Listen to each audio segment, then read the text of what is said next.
അസുഖം കൺട്രോളായി നന്നായിട്ട് പോയിക്കൊണ്ടിരുന്ന രോഗിയുടെ അസുഖം തിരിച്ചു വരുമ്പോൾ നമുക്ക് തോന്നും അയ്യോ ഇത്രയും കഷ്ടപ്പാടല്ല, ഇത്രയും വേദന അവർ തിന്നേണ്ടി വരുന്നു എന്നുള്ള സങ്കടമാണ് നമുക്ക്. ഒരിക്കലും നിങ്ങളങ്ങനെ പേടിച്ചിരിക്കേണ്ട കാര്യമില്ല. മരുന്ന് മുടക്കി അസുഖം തിരിച്ചു വന്നെങ്കിൽ വീണ്ടും ഡോക്ടറെ തന്നെ പോയി കാണണം. ഡോക്ടറെ കണ്ടിട്ട് വേദന വരുമ്പോൾ തന്നെ അത് തിരിച്ചെടുക്കണം.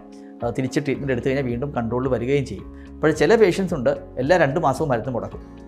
ആദ്യം 2 മാസം കഴിച്ചു, അസുഖം കൺട്രോളായി, വീണ്ടും മരുന്ന് മുടക്കി, അസുഖം തിരിച്ചു വന്നു. 5-6 മാസം കഴിഞ്ഞ് വീണ്ടും വന്നു, ഒരു 2-3 മാസം എടുക്കും, വീണ്ടും മരുന്ന് മുടക്കും. അങ്ങനെയുള്ളവർ പലപ്പോഴും നമ്മൾ കുറച്ച് സ്ട്രിക്റ്റായിട്ട് സംസാരിക്കാറുണ്ട്. നിങ്ങൾ വീണ്ടും ഇങ്ങനെ ചെയ്യുന്നത് ശരിയല്ല. കാരണം അങ്ങനെ ചെയ്ത് കഴിഞ്ഞാലുള്ള പ്രശ്നം എന്താണ്? ആദ്യം കൊടുത്ത മരുന്ന് പിന്നെ എഫക്റ്റീവ് ആകാതെ വരും. 2-3 പ്രാവശ്യം അസുഖം തിരിച്ചു വന്നു കഴിയുമ്പോൾ ആ മരുന്ന് കഴിച്ചാൽ ഒട്ടും എഫക്റ്റ് ചെയ്തതെന്ന് മാത്രമല്ല, മരുന്ന് അത് അവരുടെ അസുഖത്തിന് തീവ്രത കൂടുകയും പല ഓർഗൻസിനെ ഇൻവോൾവ് ചെയ്യും. അവരുടെ തന്നെ ലോങ് ടേം ഔട്ട്കം മോശമാകുകയും ചെയ്യും. അവർക്ക് കുറച്ച് കഴിയുമ്പോൾ വേറെ ലങ്സിനെയോ ഹാർട്ടിനെയോ ഒക്കെ ഇൻവോൾവ് ചെയ്യുമ്പോൾ ഭയങ്കര ബുദ്ധിമുട്ടിലേക്ക് പോകാനും സാധ്യതയുണ്ട്. അതുകൊണ്ട് അവരോട് നമ്മൾ കുറച്ച് സ്ട്രിക്റ്റായിട്ട് സംസാരിക്കാണ്ട്, അല്ലാതെ ഒരു പ്രാവശ്യം മരുന്ന് മുടക്കി തിരിച്ചു വന്നു. അത് കാരണം നമ്മളെല്ലാം മനുഷ്യരല്ലേ, നമുക്കെല്ലാം പലതരത്തിൽ പ്രശ്നങ്ങളുണ്ടാകാം. അങ്ങനെ മരുന്ന് അപ്പം ആ സമയത്ത് ടെമ്പററി നമുക്ക് മരുന്ന് മുടക്കേണ്ടി വരികയും ചെയ്യാം. പക്ഷേ അതിൻ്റെ അർത്ഥം നമുക്ക് ചെറിയൊരു പ്രശ്നം ഉണ്ടാകുമ്പോൾ നമ്മൾ മരുന്ന് മുടക്കണം എന്നല്ല കേട്ടോ. അങ്ങനെ ഒരിക്കലും വിചാരിക്കരുത്. നിങ്ങൾ കൃത്യമായിട്ട് കാര്യങ്ങൾ പറഞ്ഞു കഴിഞ്ഞാൽ പലപ്പോഴും നമുക്ക് കൃത്യമായിട്ട് ആ രീതിയിലേക്ക് വരാം.